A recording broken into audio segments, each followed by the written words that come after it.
Nice. Rutschman had the crazy season last year good? for the Orioles. Well, he went 5 for 5 on opening day. Oh, damn. Yeah, man. He hit 5 for 5. Rutschman's a gangster, man. That is gangster. Yeah, he's serious business. The Orioles. That's a competitive division, though. The Yankees and the Blue Jays, because the Yankees look good. You guys smashed my Giants.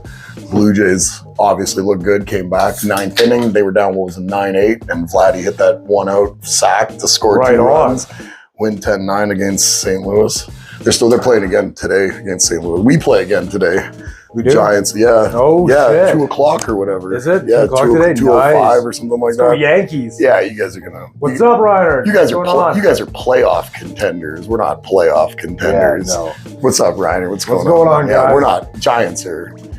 That's going to be a tough division. What's going on in that division? How are the Padres 0-2 to start the season? That team they're stacked, has so much money, right? Like, I know they got no Tatis still for another 18 games, but they're 0-2 to the Rockies, who are going to be bottom feeders in my division. Well, shit. Maybe they can do something. Maybe it's the pitching. Maybe Snell and stuff aren't going to be enough. You got enough hitters because they got Machado, Soto. They brought in Xander Bogaerts. They got Jake Cronenworth, obviously Tatis when Tatis comes back. Like, they got some of the highest paid hitters in the league. Right. Like, the 2 to 5 batting lineup is terrifying. Like, the guy's batting 2 to 5, like, for any pitcher, opposing pitcher going into San Diego, but to be 0-2 so far to the Rockies makes me think maybe the Padres might have needed to take a look at the pitching in the offseason instead of paying Machado all that money or bringing in Soto for as much as they brought him in for. So we'll see. Crazy money, didn't they? Crazy money, because they extended him when they brought him in, because that's what he wanted. He wanted that deal in Washington. And then last year he made the All-Star game and he was going to be in the home run derby or whatever. And he said to the Nats something about like wanting like a private plane or something because he had to be there at like a different time or something. There was something schedule-wise. So Mr. Fancy Pants wanted his own private jet. Juan Soto's one of the best players in the world, dude. Like, if he's worth $200 million, like, and he just made the All-Star team for you, like, him going to the All-Star game on like what is ostensibly a break for players is him doing something for the fans, for the league, not necessarily for himself, because you could skip the All-Star game with a fake injury and you still got nominated. So that still goes on your records. You still got an All-Star ballot. Like, you still were in there, right? Like, even though you didn't play in the game because the stats don't matter. So they didn't give him the flight, and he had to take like a commercial flight. So he got choked at them. Like, they hadn't re-signed him. They were treating him like he was just some like run-of-the-mill player. Like, he was your absolute like epitome on all the Billboard superstars. So you wonder why Soto wanted out, but we'll see what he does with the Padres. We'll see. We're going coach, huh? We'll see. We'll see what the Dodgers do. Because the Dodgers Gavin Lux out all season. He was supposed to be taking over a pretty important position for them. They lost Turner, right? That's shortstop. So we'll see. We'll see what happens in my division. Maybe the Giants will surprise us. They'll stomp your Yankees. They'll finish in first. We'll win another World Series. And Joey Bart will be the next Buster Posey. But that's not really in the cards at the moment. But in my fake deck from Narnia, that's the cards I'm playing. In your fantasy league. Fantasy, fuck, I wish. Even in my fantasies, I can't. No, you can't. I can't justify the Giants aren't going to be good this year. Giants are a good utility team. They have really good pieces of a lot of stuff. They'll be a relatively decent defensive team. They don't have any big bats. The Giants aren't going to put up any stats. They're not really stacked, huh? It's a scary division to be an average team in. And the Giants are in a rebuild. We were crazy last decade. We won 3 World Series in the 2010s, right? You got to think of that. Like, decent. Right, with years in between. We didn't put up successive World Series. We won them with years in between, which shows you how deep our roster was for multiple seasons. That we were that good that we could come back a year after not winning it and winning it again, and then year after not winning it, win it again. We were good for a long time. That is pretty good, right? But it's over now. Say, bon voyage. Damn. Bon voyage. The Giants are known for one thing in my lifetime. They might not be able to build World Series champions over and over again, but they build good teams. Like that early 90s team with Matt Williams and Will Clark and all those guys, they were good. The late 90s, early 2000s team with Matt Cain and with obviously with Barry Bonds and what was dumb shit's name? Dumb shits. Let me think. There's what was Buddy that Bonds had the serious? We had Buddy that like won an MVP with us. Bonds had the serious rivalry with him. They did not get along. He was great, but we were good. We just haven't won any World Series until the 2010s. When we got 3 of them. Yeah. But now Buster's gone. You guys win like within that decade? Yeah, What is it? we got 2010, 2012, 2014, I want to say. Okay, that's Because there was a year between each one of them. So we got 3 and 5 years. Okay. Giants were crazy, man. Damn. The pitching. Lincecum, Kane was on that team. I don't know why I said Kane with the Bonds team. I can't think of who I'm thinking of that Bonds had the rivalry with. It's completely slipping my mind right now. I don't. Yeah, no, I don't expect you to. But yeah, so I mean, that 2010s pitching. Lincecum, Matt Cain, we had Bumgarner in there. Can they capture that? We ended up once getting again, getting Barry Zito at one point from Oakland, and Zito was past the prime of his career where he was an absolute fireballer, but Zito was still a really good utility fourth starter for us. So I mean, Giants were so good. What happened? Old. Everybody got old. Buster got old. He retired. Guys got old. Just didn't really bring in any new Sandoval, who we ended up getting rid of, like the Kung Fu Panda, who was our big, he was a fluffy. He was a big fluffy first baseman, but he was a hell of a batter. He worked himself out of the league because he didn't keep himself in shape, got paid, and just kind of started getting bigger and bigger and bigger. And once you get to a point where you're not really useful anymore because you've allowed your athleticism to kind of go to pot. What are you good for then? But in those periods of time, right, all those pitchers got old. Bumgarner and all that. Bumgarner's back to off farming. There's a wicked documentary if you want to watch on, I don't remember who did it, one of the really good baseball channels on YouTube. There's a wicked documentary on Bumgarner where they talk about how Bumgarner's this straight. Because his contract, now I don't know if I'm remembering this exactly, so bear with me. The details are out there in these documentaries though. But Bumgarner at one point in time, because of his contract, was so well paid and so well protected because he was an ace pitcher that was up for the Cy Young every year, that he had all these provisions in his contract that was you can't ride a motorcycle or be on a speedboat or go skydiving. Like these stipulations. Well, yeah, because you're an asset to the team, just like tons of other guys. They do that with everybody. LeBron's not allowed to go out and just start doing kickflips on a skateboard. I'm guarantee it. There's provisions in the contract to try to sustain your. Probably goes pretty deep, right? It does go really deep. You got to protect your assets. For years, I think it was 2 or 3 years, this documentary said, Madison Bumgarner rode, I don't know if it was Broncos or Bulls professionally under a fake name and never told anybody. What? And it was ranked until people figured out it was him. What? Because he's just a cowboy, dude. He's straight cowboy. Baseball cowboy. He is such a unique character. Made for TV movie. You go watch, there's a documentary, like I said, about a 20-minute one that's well done. It's Jolly Oliver, one of the big baseball channels. Baseball Doesn't Exist. One of the big baseball channels on YouTube. That's a channel, Baseball Doesn't Exist. Baseball Doesn't Exist, Jolly Oliver. There's a bunch of really good baseball channels that do little 20-minute. Okay. But this Madison Bumgarner one, and I don't know if it's called the strangest baseball player ever or something like that. And he's such a unique character. What a character, dude. Talk about a guy who making $100 million never changed you at all. Not at all. Just he's up at 5 in the morning, working out on the farm, just is a country boy and is not jaded by celebrity. Probably because he was a country boy, right?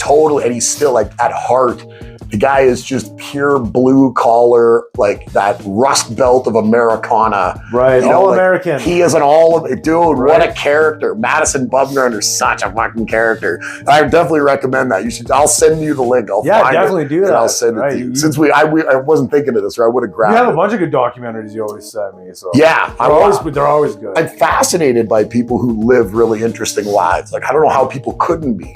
Because we all only get 24 hours so in a day. exponential, out of everybody on the planet, you're looking at them how they became kind of famous or how they lived even.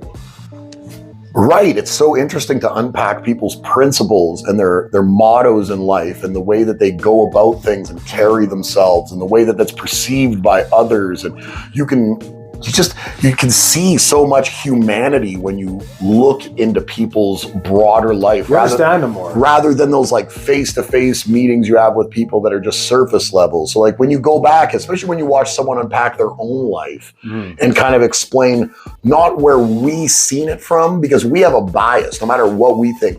You're looking at someone else, you're judging them. You judge a book by its cover, you judge the actions if they're not the same or in alignment with yours, but you might not take into consideration where that person's coming from, their life experiences, what's happened to them, how they view the world, and how this might be applicable to them or what they're going through, what they might be struggling with. So when you do watch biographies, especially, like I said, autobiographies, and you can hear people's motivations behind something that you had an opinion about but didn't really have the behind the scenes info on, it gives you this awesome perspective where if you can kind of relate to where that person might be coming from, even if you don't agree with it, you can see it through a whole new set of eyes and be like, wow, like that's so much more profound than this like silly little judgment that I cast on this guy. Yeah. I love it. I love looking at other people. It's in depth, right? You don't. I don't want to look. Surface I don't want to level, look at like voyeurism. I don't want to look at you change your gaunch or take a no, dump, just like, a little bit behind your story or whatever, right? I love who you are. Yeah, your purpose. Like there's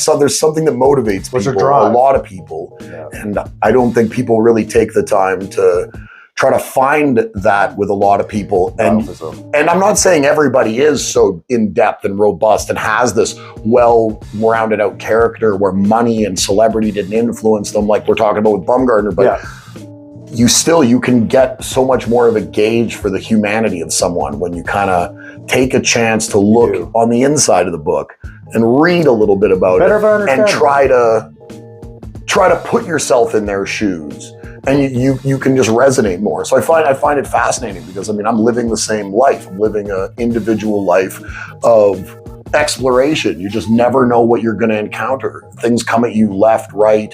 You never know the ups and downs. So it's really cool to kind of walk a path with someone else and be able to live a life through someone else's eyes. You didn't experience the experiences, but you can. Documentaries really tickle my fancy, man. Yeah, that was when I was a kid. There's some good ones. When I was a kid, the only thing I can't read fiction. Like I've never read Lord of the Rings or I don't read a lot of comics. Like to be straight. Speaking of which, Big Beaver Comics, Instagram, Facebook, check us out. YouTube, right here, YouTube wherever you are. Subscribe to the channel, like this video. Go watch that Madison Bumgardner documentary. But with nonfiction, I feel like I can relate so much more. Like I develop like a kinship with people that I've never met. I find that, especially with the internet like this, the idea that you could interact with people or have people be your kind of your beacon or your lighthouse in the world, but they don't even know you. They've never met you. They're not your teacher. They're just like these people that put out content that have these robust ideas that you just resonate with, and you feel like these people like get the same perspective of where you're coming from. The idea that we live in that environment where instantly I can just engross myself in that kind of stuff is so enthralling. Like I overindulge. I'm a Jordan Peterson like junkie. Like I have like surrogate fathers that listen to him a lot that I've never met. Yeah, man. I love being moved. He has some inspirational words, though, right? I love being moved. I want to be moved. I want the wind behind me to push me even into the scariest of dark forests or the biggest of dragons, because I want to experience. I don't want to take unneeded risk, but I love the idea that this life is mine and but I can be my own cock block, just like I'm sure a lot of people can, because you psych yourself out or stick in the spokes. And so I try to just resonate with the people that I aspire to be like the most. And then I kind of think like, fuck, wouldn't I be doing all these people that keep teaching me all this good stuff a disservice if I'm not living up to what I'm learning? Oh yeah, so that's actually a pretty profound way of looking at it. There's like an inherent guilt where I feel like I'm taking, but I'm not applying, because I feel like the taking is already such a privilege. Like I just said, the idea that it's there and accessible is such a privileged idea that I can have that at my disposal from multitudes of people that I find so engrossing, like I said, and I can just indulge in this at my own pace and as much as I want. That if I wasn't using that, I almost feel like I'm kind of slapping those people in the face on the other end. So like, yeah, I love it. I have like a moral imperative to like try to be a better person. I've never really thought of it like that way. Like I'm not like the people you aspire to be or look up to, that you're letting them down by not doing your part or whatever, how you said that. I never really thought of it that way. That is a little bit more inspiring. Isn't humanity kind of like a succession of baton passing? That's kind of how I look at it. No, it definitely is. You're always passing to the next, because I have kids. You want them to be smarter than the previous generation. People to be capable and ability to handle what you've just done. Like I've ran my length. Let me take what I have and hand you the potential that if you run your length, that we can continue to do really well in this race and pass that baton off and continue to get better. So I feel like when somebody's gone to the lengths of providing me, if I'm inspired by you, son of a bitch, you fucking are doing something.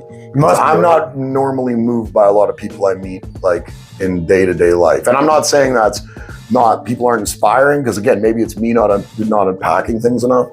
But the people who are hyper transparent about their faults and their successes, and they are able to speak it into the world really well that I can resonate with. Yeah. The fact that they do that for me, and the fact that they motivate they put me. themselves on Front Street, and usually do that, right? So you probably It seems like the thing that if I wasn't doing it and they do it, I'm not doing them a service. Because if I'm not trying to then speak this into the world, why am I not passing the baton? They passed it to me.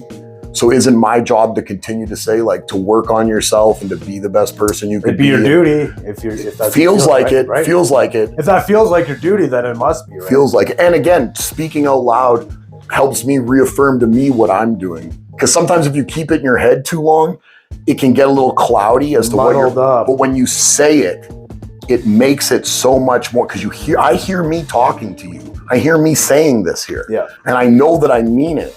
So because I know that I mean it, it kind of boomerangs back and goes like, oh yeah. Right, well, because you hear it out loud. You just don't hear it in the voice that's inside you, but you hear it out loud. Physically, you're saying it.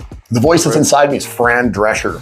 Oh, is it really? Yeah. That voice, man. Oh. Marcelo Mayer. I would get her as a GPS voice. Julio Rodriguez. Nice. Another Julio. I was we got a couple Julio Iglesias. No. J-Rod's huge in Seattle, man. So yeah, baseball season underway. That was a good talk. That was a good little, we went down the little accountability rabbit hole. We seem to find ourselves down there all the time. Jason Dominguez, Jordan Lawler. I think that's a good rabbit hole to go down though, right? I try to live kind of half. I try to live by accountability. 1 foot in that hole. Sometimes. Should we walk this? I'll walk. Yeah, let's walk the wall. Everything here is $2. Yeah, $2. Giveaway is. You just name it in the chat here. Yeah. What's the giveaway? Right giveaway? Yeah, we're gonna come back all day. So $2 if you've got. Just say what you want if you want something. If you happen to be in here, you're watching this later. Leave it in the comments or do whatever you want to do. Yeah. Let us know what it is you'd like. But yeah, we're gonna come back throughout the day periodically. Do what you wanna do. We've got to do a bunch of YouTube content, and we got new microphones we're trying to work on. And we got stuff to do. Dope. We got to smoke. We got a lot of stuff that's really right. Oh yeah, that's got to be taken care of. You want to do this? I got the bottom too. Yeah, you got that? There you go, sweetheart. All right, let's do it. You're doing a bang up job, sweetheart.